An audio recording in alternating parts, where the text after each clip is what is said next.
Hi, I'm Bob Ryan. This is Globe 10.0. With me today is Joe Sullivan, and we are going to take up an interesting topic as David Ortiz on Wednesday hit home run number 399. He continues to pound the baseball as well as he has in going back to maybe his '08.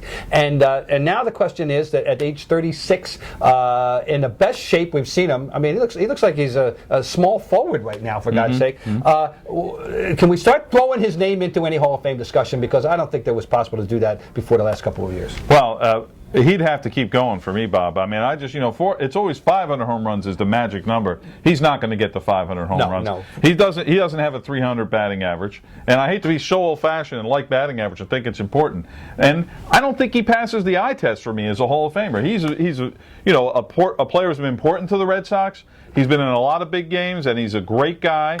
But he's not a Hall of Famer in my eyes. I think Joe summarizes the case very well. But there's a couple of things going on here. One is that his average, when modern voters have access to information, was denied people for 70 years, 60 years. Okay, and when they're going to be presented with an interesting resume, his average season is going to have very impressive average RBIs per season. His career OPS, which is the combination of slugging and on base, is currently at 27.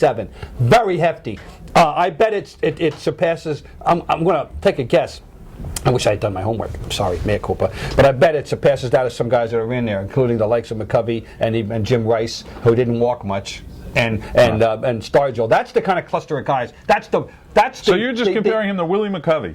Now, Bob, we're old guys. I'm a Giant fan. I'm throwing out one aspect of Willie McCovey. All right. Would I rather have? Career? Of yes. Course, What player would you have? I'd rather have Willie McCovey, but Of David Ortiz is dominating. He's the dominant DH now post Edgar Martinez without any question, and with Edgar Martinez, one of the two dominant DHs ongoing in the 40-year history of the DH. You're going to think of those two guys. Now, Edgar Martinez has not gotten a lot of love that I think he deserves. Right. But this guy's got power. Edgar's big calling card is on base. Period. But this guy slugs the baseball.